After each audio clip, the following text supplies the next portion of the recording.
Total pengangguran di Indonesia mencapai atau menjadi 9,77 juta orang, diiringi naiknya angkatan kerja baru sebanyak 2,36 juta orang. Badan Pusat Statistik mencatat dari 131 juta orang angkatan kerja di Indonesia, sebanyak 5,34%-nya atau 7 juta orang diantaranya merupakan pengangguran terbuka.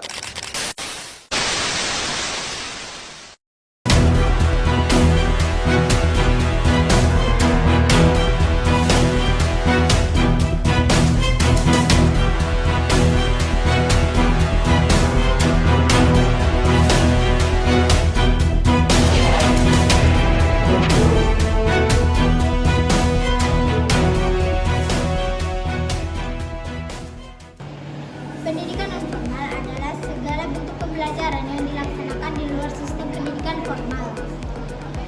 Ini bisa berupa kegiatan yang terstruktur seperti kursus atau pelatihan, atau yang lebih informal seperti belajar dari pengalaman sehari-hari. Pendidikan non formal memiliki fungsi dan peran penting bagi manusia, termasuk bagi mereka yang terlibat dalam kegiatan yang dianggap tidak berguna. Berikut penjelasannya yaitu tentang fungsi pendidikan non formal. 1. Mengisi kekosongan pendidikan formal, yaitu pendidikan non formal menawarkan kesempatan belajar bagi individu yang tidak atau belum terjangkau oleh pendidikan formal. Yang kedua, peningkatan keterampilan hidup.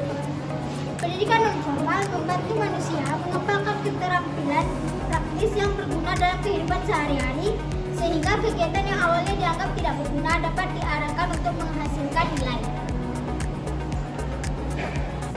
Selanjutnya, yang ketiga mendorong kesadaran diri.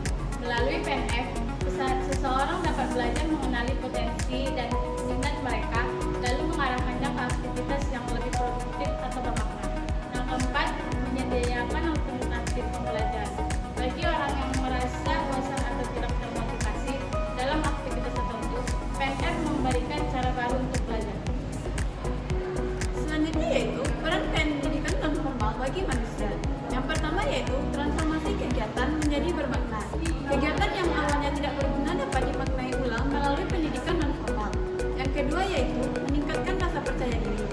Dengan pembelajaran berbasis pengalaman, seseorang dapat merasa lebih dihargai dan percaya diri, meskipun awalnya mereka merasa aktivitasnya tidak diakui oleh masyarakat. Mengurangi stigma. PNF berperan dalam mengurangi pandangan negatif terhadap aktivitas yang dianggap tidak berguna. Dengan membantu individu memahami manfaat tidak langsung dari aktivitas tersebut. Selanjutnya ada membuka akses ekonomi. Program pendidikan non formal seringkali berorientasi pada pelatihan kerja atau kewirausahaan, sehingga kegiatan yang tidak berguna dapat diarahkan menjadi peluang ekonomi. Pendidikan non formal menggambarkan bagaimana PNF mampu memberikan solusi bagi individu yang tidak memiliki kegiatan bermanfaat. Pendidikan non formal hadir dengan program yang relevan, fleksibel, serta berbasis pada kebutuhan individu. Yang pertama yaitu memberikan alternatif kegiatan produktif. Pendidikan non formal menyediakan program pelatihan keterampilan atau hobi yang mendorong individu untuk memanfaatkan waktu mereka yang lebih produktif. Misalnya kursus keterampilan seperti menjahit, memasak, atau teknologi digital yang bisa menjadi peluang ekonomi atau kegiatan positif.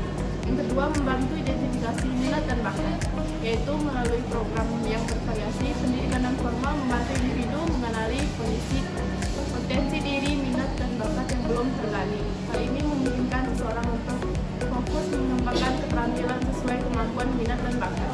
Yang ketiga, membangun komunitas belajar.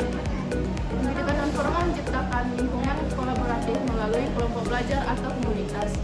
Ini memberikan ruang untuk berbagi pengetahuan, pengalaman, dan motivasi di antara pelajar peserta yang dapat membangun hubungan sosial dan meningkatkan rasa kebersamaan. Yang keempat, membuka akses ke peluang karir atau bisnis dengan menyediakan pelatihan keterampilan yang praktis dan sesuai kebutuhan industri atau wirausaha. Pendidikan non formal membuka peluang bagi peserta untuk meraih pekerjaan atau nilai bisnis secara mandiri. Yang kelima, mengajarkan manajemen waktu hidup dan seimbang. Pendidikan non formal mengajarkan cara mengatur waktu dan energi dengan lebih baik. Program seperti pengembangan diri, perencanaan hidup, atau keterampilan manajemen membantu individu untuk mencapai keseimbangan antara pekerjaan, keluarga, dan aktivitas pribadi. Yang terakhir, yang keenam, mengatasi masalah sosial atau mental. Pendidikan non formal juga bisa menjadi wadah yang membantu individu untuk mengatasi tantangan sosial atau mental. Program seperti konseling, dukungan kelompok, atau pelatihan keterampilan hidup dapat membantu seorang meningkatkan kesejahteraan emosional dan sosial. Nah, memberikan pelatihan volunteer atau kegiatan sosial. Tujuan itu membentuk karakter siswa yang peduli terhadap sesama lingkungan, serta mengembangkan keterampilan sosial. Manfaatnya itu meningkatkan empati dan kepedulian, mengembangkan rasa tanggung jawab sosial, dan memperluas jaringan sosial, memperkaya pengalaman hidup. Selanjutnya, mendorong digital learning.